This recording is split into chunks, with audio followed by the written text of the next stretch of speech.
Nobody asked for a sequel to American Pie. Universal did it anyway, before the first film had even opened. What followed was a movie that outgrossed its predecessor, held the August box office record for 14 years, and built the franchise's emotional core out of duct tape, superglue, and one actress who almost didn't come back. These are 23 weird facts about American Pie 2 that nobody tells you.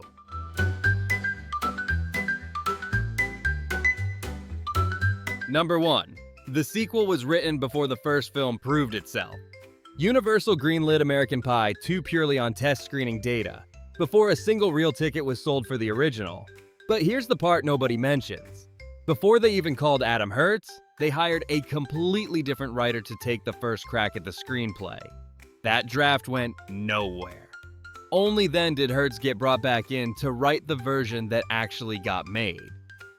The movie, almost came from a room Hertz wasn't even in.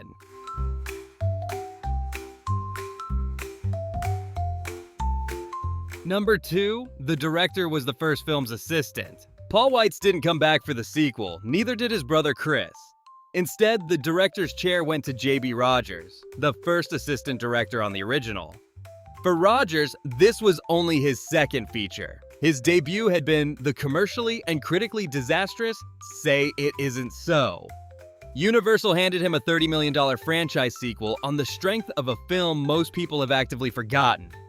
Somehow it worked well enough that most audiences couldn't even tell the director had changed.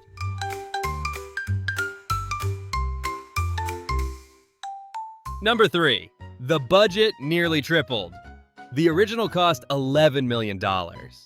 American Pie 2 cost $30 million, almost 3 times as much. And yet the film still shot on a tight schedule, still used real suburban locations, and still felt like the same scrappy universe. The money mostly went to one thing, paying the cast enough that they'd actually come back, which, as you'll find out, was more complicated than it sounds.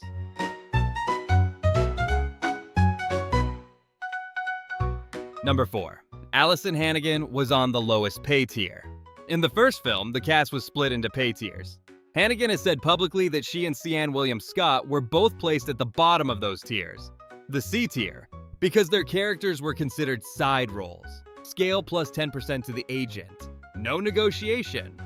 When the sequel was being assembled, her contract had a clause that would have locked her into the same deal. She pushed back, got the clause removed, and the renegotiation ended up being far more favorable.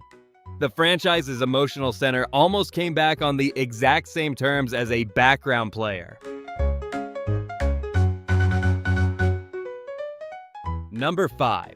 She only worked 11 days on the whole film. Because Hannigan was still shooting Buffy the Vampire Slayer during American Pie 2's production, the schedule had to be built around her availability. She appeared in 11 days of filming total. On at least one occasion, she drove directly from an all-night Buffy shoot to the American Pie 2 set without sleeping. A stretch she's described as a 36-hour day. In one scene where Michelle is breaking up with Jim, Hannigan's hair looks noticeably different from every other scene she's in. She'd run over from the Buffy set mid-episode. The editors left it in. Nobody noticed for years.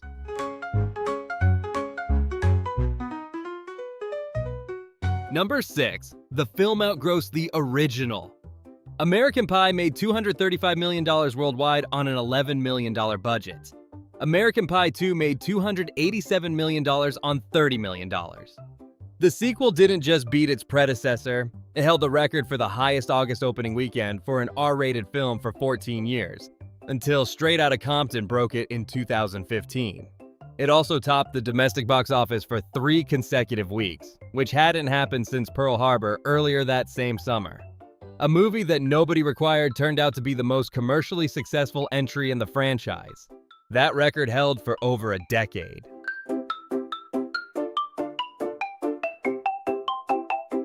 Number 7. Shannon Elizabeth refused to go nude in the first film. Shannon Elizabeth's scene with the webcam made her the movie's breakout star and completely overwhelmed her with unwanted attention for years after.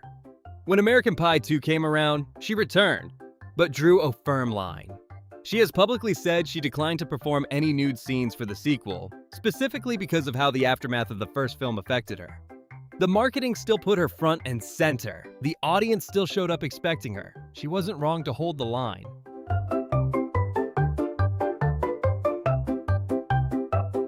Number 8. Eddie K. Thomas had to be cut out of entire shots.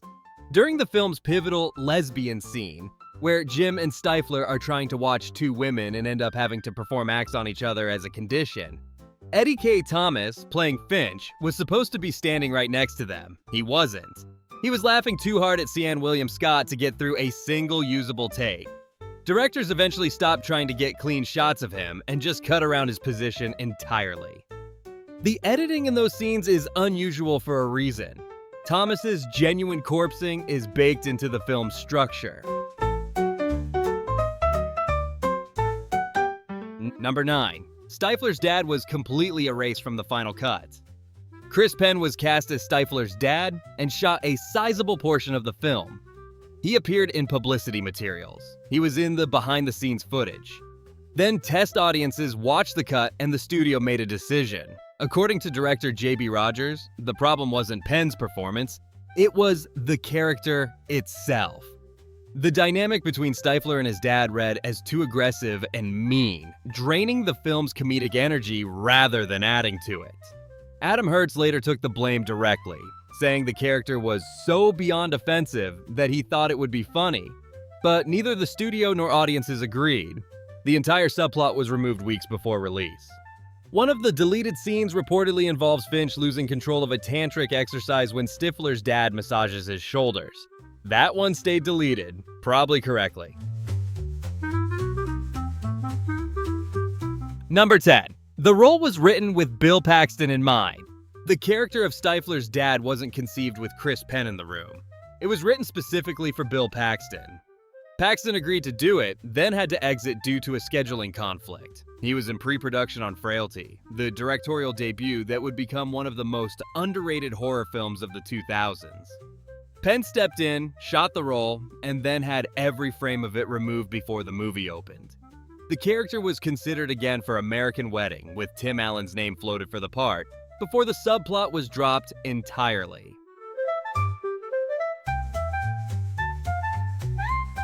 Number 11. Sian William Scott's improvisations were so good they changed the edit. Scott's dialogue in the first film had already caught producers off guard. In American Pie 2, he came back with the same approach, improvising lines mid-scene without warning the other actors. There's a moment where Stifler asks Jessica how many women she slept with that year. It wasn't scripted. Natasha Lyonne's reaction, a genuine, delighted laugh that she almost catches before it escapes, is real. Directors reviewed the take and kept it. That unscripted exchange is now one of the film's most quoted scenes. The character everyone watched for had no idea what was coming either.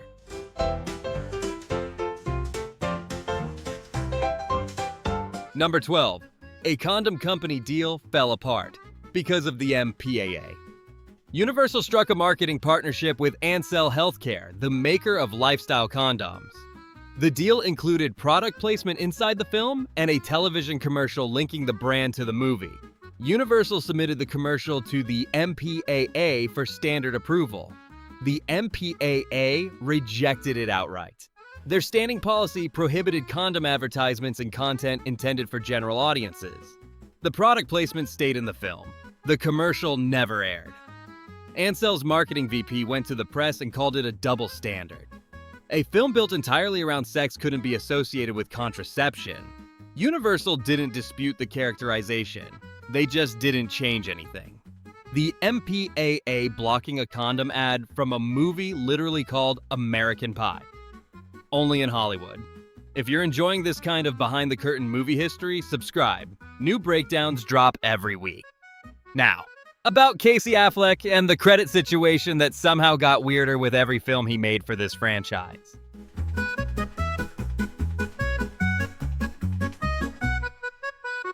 Number 13. Casey Affleck played the same role in both films and got credit for neither. He played the character Tom Myers in the first film without a credit, but when he returned for the sequel, he finally made the crawl. Only this time he was billed simply as Kevin's brother, with no character name. 2 films, 2 credit entries that treat the same recurring character, like a different person each time. At the time he shot American Pie 2, Affleck had already appeared in Good Will Hunting and was a recognizable name. His face is right there in the scene. He would go on to win an Academy Award. His involvement in this franchise remains the most quietly handled career footnote of any Best Actor winner. Number 14. Jim's body double was fired before he shot a single frame. For the scene between Jim and Michelle, production brought in a body double for Biggs. The double arrived on set, removed his shirt, and revealed an 8-inch scar across his stomach. He was let go immediately. The fundamental requirement of a body double, that the body can actually double for the actor, had apparently not been confirmed before the hire. Biggs ended up doing the scene himself. The casting error became, accidentally, the correct production decision.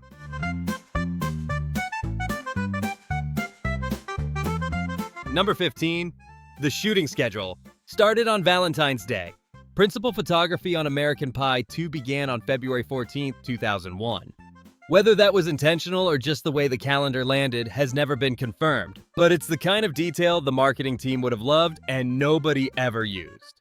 The shoot wrapped April 27th, 10 weeks. A movie that grossed nearly $300 million shot in 10 weeks. Mostly in Southern California locations and on sound stages dressed to look like Michigan beach houses.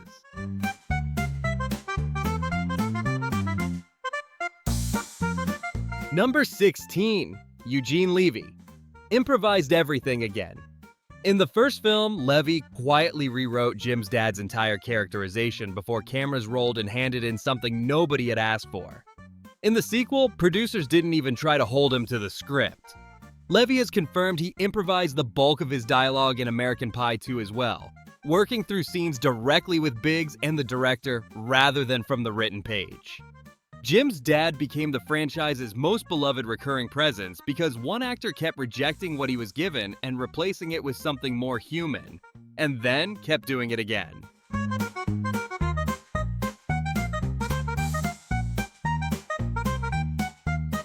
Number 17. The Mountain Dew continuity error nobody fixed. American Pie 2 is set during the summer of 2000, 1 year after the events of the first film, which takes place in 1999. There's a scene where Stifler is holding a can of Mountain Dew Code Red. Mountain Dew Code Red launched in May 2001. Since the film shot between February and April 2001, the cans on set were almost certainly early promotional stock. Real cans, real product, but from a year that doesn't exist in the film's own timeline. Nobody flagged it during production. It's still there, sitting in a movie set in the year it couldn't exist, every time you watch it.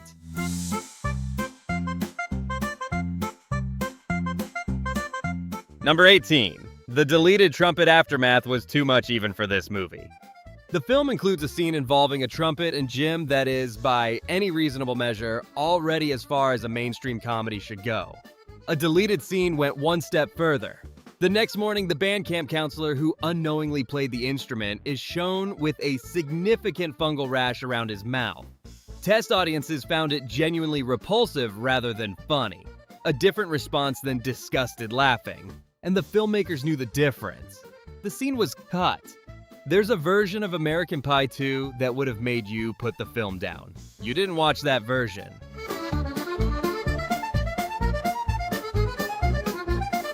Number 19, the film's ending was changed at the last minute. The original plan for the Oz-Heather relationship had them breaking up. A genuine emotional consequence carried over from the first film's complications around long-distance relationships. Late-stage test screenings shifted the calculus. The ending was reworked so that Heather returns early and they reconcile. What felt like a brave storytelling choice got smoothed over in the final weeks of post-production. The version that actually got released was more satisfying in the moment and probably less interesting as a film. Test audiences made that call, not the writers. Number 20. The film arrived while pirated copies were already circulating. Before American Pie 2 hit theaters, pirated versions had already appeared online. Universal was simultaneously dealing with fallout over promotional materials that used "This film has not yet been rated" language in advertising. after the MPAA had already issued an R rating.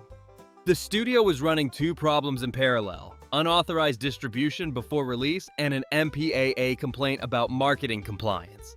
The movie opened anyway and immediately topped the box office. The industry infrastructure was visibly straining around a film that outran it.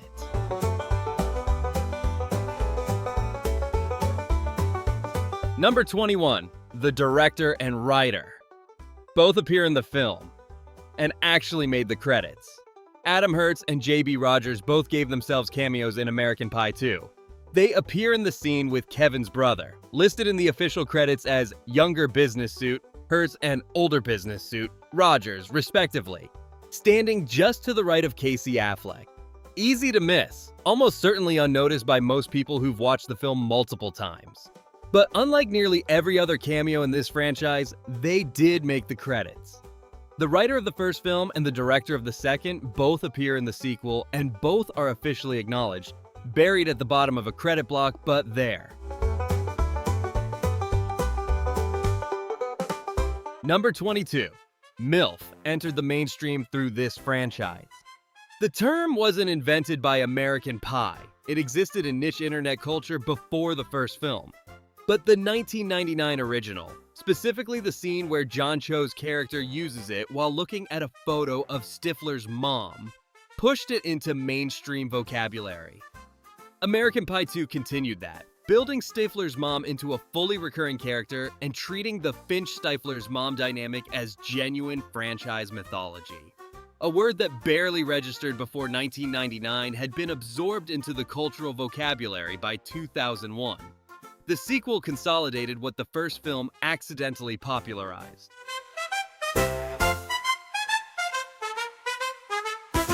Number 23. The film was released 7 weeks before September 11th. American Pie 2 opened on August 10, 2001. It was still in theaters, still in the top 10, when the world changed on September 11th.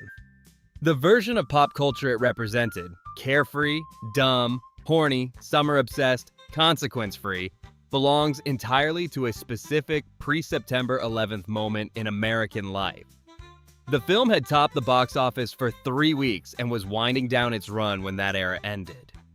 It now exists as an artifact of a particular kind of American cultural confidence that didn't survive that fall. Watching it now, that energy isn't just nostalgia, it's a timestamp.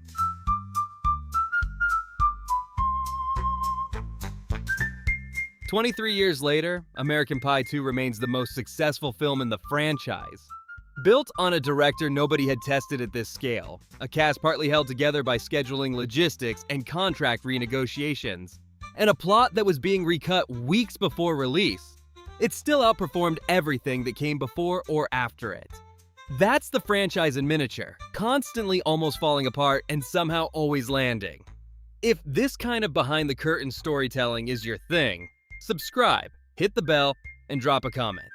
What's your favorite under-the-radar sequel that actually beat the original? Keep your answers cleaner than Jim's medical history.